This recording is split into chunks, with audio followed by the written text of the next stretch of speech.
So we had a weasel or something get into our twine box over the winter. They chewed through all this twine. So we've got to rethread all these bales of twine back through the loops up in the top and thread them to wherever they're going. You come over here, look there, you can see he crawled up and he chewed through all three of them. They go to the top. And these bottom ones are still threaded, but he chewed through them on the inside here. Just chewed everything into pieces. So I just finished rethreading this side, and just look at this mess.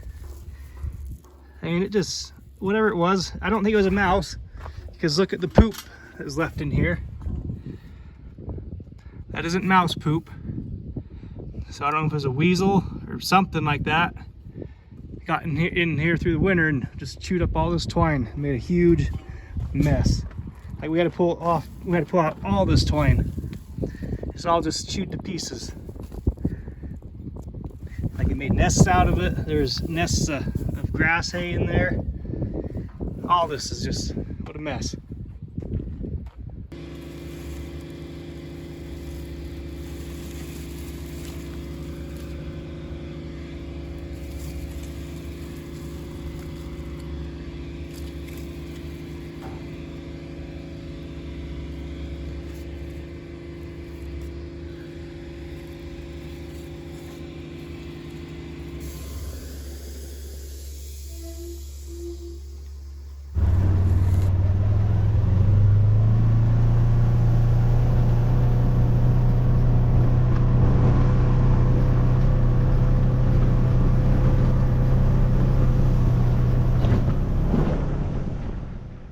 So I had a couple people ask in our last video how that frost affected our crops, and really for the most part we fared pretty well. Looking out across these two pieces of ours that have the most alfalfa in them, they still look pretty good. You can't even tell that there's really much of a frost down here. But driving around the valley and looking at some of our neighbors' fields, I've seen a couple guys that had it a lot worse than we did. It pretty much just yellowed all their alfalfa and almost looked like it was dry. So I think for the most part we got pretty lucky. We didn't take too much damage. And just running down here checking on our electric fence here. You can tell how much the water is dropping. I think our runoff's pretty much done now. You really see all this clover starting to bloom down here though.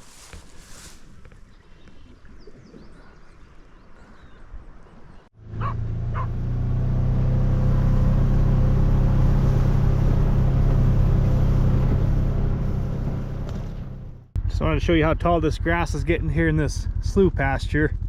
This is where I kept all my cows pretty much all winter. Grass is looking really good in here.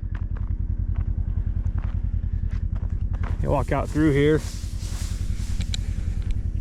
you know, and some of this grass is coming up to my chest. Then these two alfalfa pieces, this one here, then this one right here, is just real close to our house. This is where we're going to start cutting, and I'm sure we're going to start cutting here any day. This is starting to get some flowers in it, so we'll probably cut and bag this and turn it into silage. So last night we finished retying all of our spools of twine in this big baler that weasel or whatever chewed apart. So what a mess that was.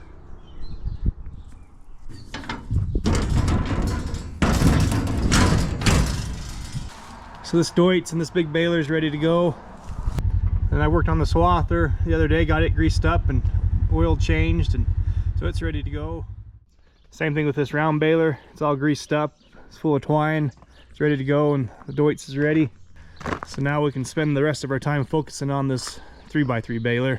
So then if you guys remember from last year, this 3x3 baler broke down. What happened was this key, the square key here on this arm, you know, fits in that groove and fits into this groove. That busted, and this whole arm spun, and it caused this whole stuffer arm, pickup arm, I don't know, whatever you want to call it, caused it to go off track. busted off our bearings, you know, went off track off of this arm here. So we're in the process of getting this put back together. We were having a hard time pulling this arm off of here, but luckily we have a couple real good neighbors that have a bigger puller than we do, and they came down and helped us get that pulled off. So I've got a little bit of welding to do on the stuffer arm. When it got off track and went ski-wampus, it snapped this little finger off here, so that needs to be welded back on. And it bent the other three, which caused them to crack, so I need to fill in some cracks and just try to strengthen it up a little bit. I know it's something we should have done last year, but this happened at the very end of second crop, and just that time of year where you got so many other things going on, it got put on the back burner, and we're finally getting to it now. Nothing like a little bit of procrastination and now a deadline to get a fire lit under you. Get going on this.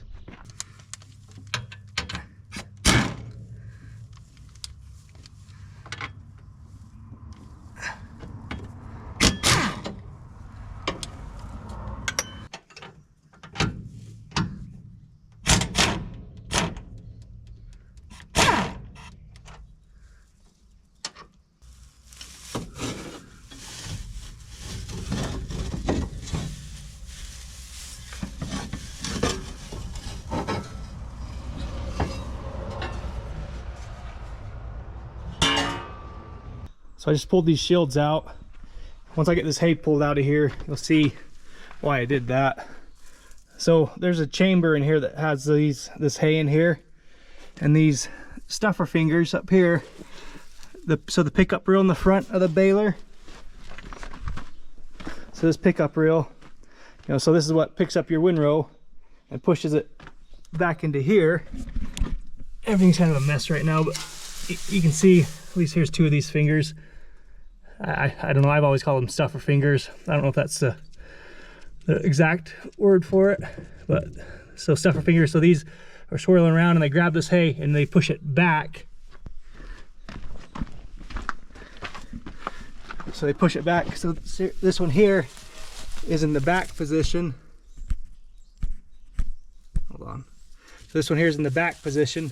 So you can see, so it grabs the hay from up front, pushes it back to here. Then this is where that stuffer arm would be, the thing that broke off. So this piece here, I don't know if I can do it one-handed, but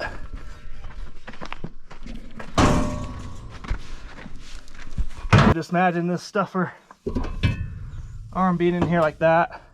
And so this is a chamber. On the back side of this chamber, underneath here, you can kind of see it. There's this like a pressure plate. So when this chamber here gets stuffed with enough hay, it trips this pressure plate, which will trip this arm. This whole arm will take and shove this whole flake of hay up into the chamber of the baler. And then, so the plunger here would be in a certain position to accept that flake of hay. And then, so then that plunger will push the flake hay back, and that's how you build your bales.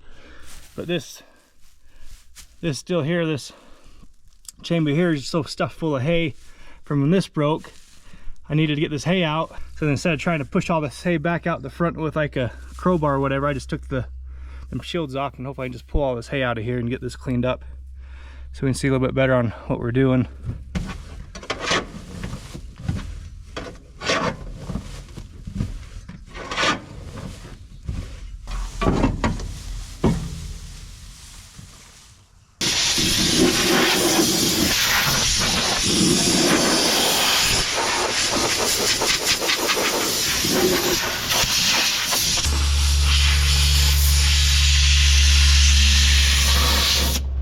All right, so maybe now that I got this cleaned out a bit more, it makes a bit more sense. So like I was saying, here's the stuffer fingers, your pickup fingers, whatever you want to call them. And they're gonna push that hay back into this chamber here. And then here's the pressure plate I was talking about. So once this chamber gets full of enough hay, it'll trip this plate. And then that's what will cause that arm that broke off to shove that whole flake up inside the baler here, where the plunger can push it back. So just wanted to get this cleaned out so I can see what I need to do with repairs. Like, I know some of them shields are a little bent, so we need to bend them back and And when we get this stuffer arm put in here, we can see how it's gonna, you know, flow through here without having all that hay jammed up in here. You can see here too, when that stuffer arm broke, one of them teeth, it's one of these teeth, I guess, you know, probably one of the ones on the end, plunged right through, punched a hole right through this. Same thing on this other side, punched a hole through there.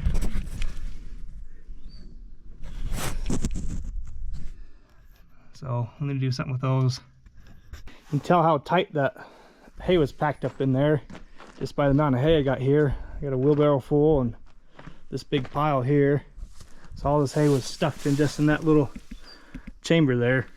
So now that I got that all cleaned out and we can see what we're doing, I'll get to going on welding this stuffer arm back together. So the first thing I'm gonna start on is trying to get these fingers bent back straight. So you can see this one's bent off to the left, and this one here that's still attached to this bar is bent, you know, to the right. So we're going to try to straighten these out, and like I was saying, just re-weld some of these welds that are cracked and see how well we can get this put back together.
Got it pretty straightened out.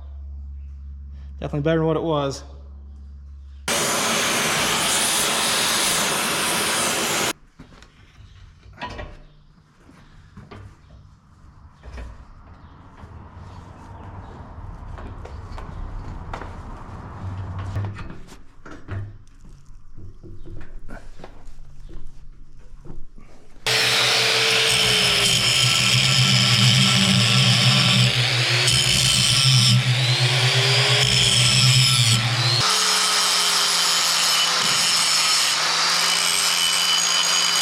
So I cleaned up this finger here.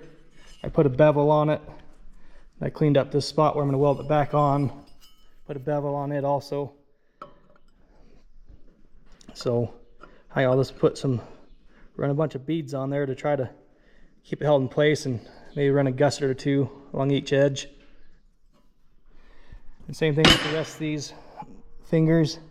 I ground out where the cracks were into the welds, and we'll just put some more beads along here, up there, some in here, one there, there.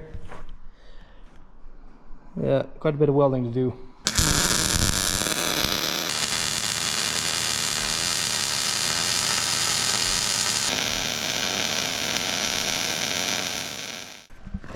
So I got it all welded back together. I did a couple passes on each one of these fingers, these spears, just to give them a bit more strength. So this one up here was the one that was broke off all the way. Just did a couple passes. So I did 3 passes on this weld just to try to give that much more strength. So while that's cooling off, I'll start working on this arm and that little spindle there, trying to get it smoothed off so we can put that arm back on.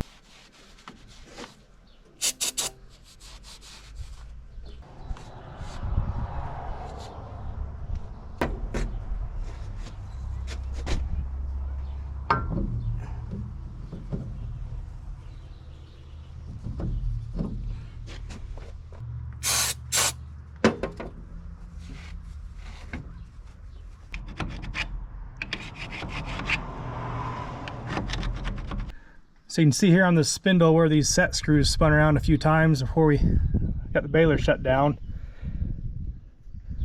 And it had worn a groove into this channel here where that square key will go. Just trying to grind, or file that out a little bit and smooth this up a bit, just enough to get this arm back on there.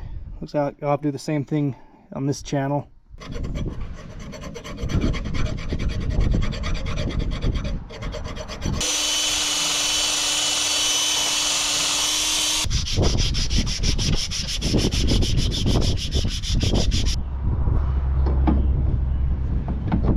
We're out in a year. You had that? metal. Oh yeah. Look how it's Right on the through bolts. here. Yeah.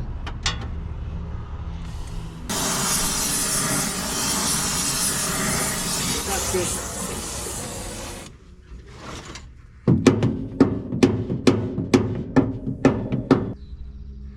That one does seem like it's tilted like down a little bit more. This one is Yeah. right in here. Well, let me just. I'll grab a pipe wrench just to at least get it. I mean, I can see like where level would be at least. That or get that big crescent. Oh, yeah, that'd probably work too.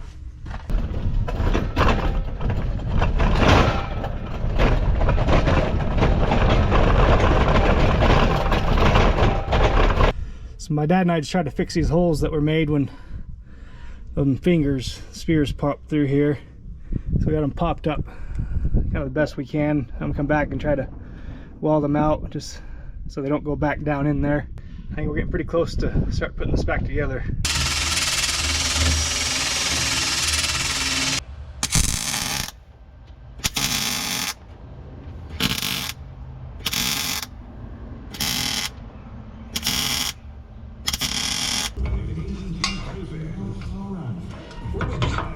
Motorsports. You got great rebates. The bad news is there's a time deadline.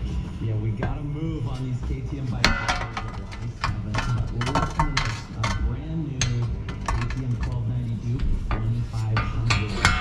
Brand new 450. I'm gonna move sides, but if you're gonna be over there, I'll just stay on this side.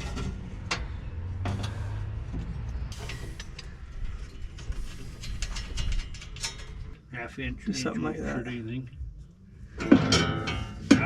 No, this one, similar to that will work.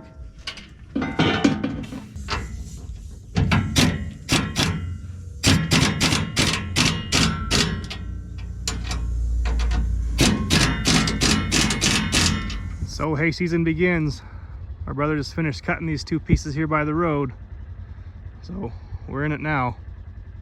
So we're taking a break from working on that baler. We're gonna bale up these two pieces here by the road and stuff it in these silage bags and turn this alfalfa into silage or baleage, is what it's known also by.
So we started haying, so I wasn't really able to film the last part of this baler, but we were able to get it put back together. So we got the arm back on, and that's sitting in there. So, and that arm over on the other side's back on. So we'll give it a try, see how it works. Keep our fingers crossed. We are a little worried though that when this thing ran off the bearings and it got all cockeyed in here and got beat up, that things might have got a little cockeyed and tweaked a bit, so we're hoping it runs true and we don't have any problems with it. Now that we got this in here, maybe you can see a bit more what I was talking about. So when that pressure plate, when this gets filled full of hay, this chamber here, you know, it pushes on that pressure plate and it trips this arm. So this arm runs off this arm here, so that spins around and it runs on this bearing, and that causes these fingers here to drop down and pick up and shove that flake up into the baler, where that plunger pushes it back and compresses it into a bale. We're actually going to give this a try here while we're here at the shop and just make sure it works real quick.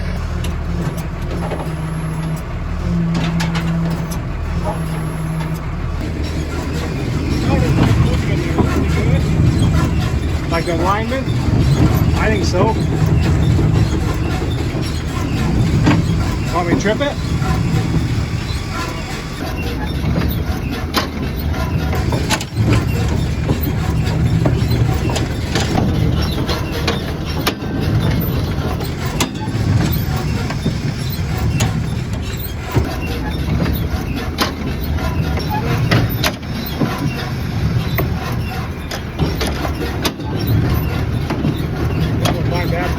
Well, so far it seems like it's working all right. We won't be able to tell nothing for sure until we get some hay ran through this. But for now, we're on the right track, I think. So hope you guys enjoyed this video and thanks for watching. Have a good day.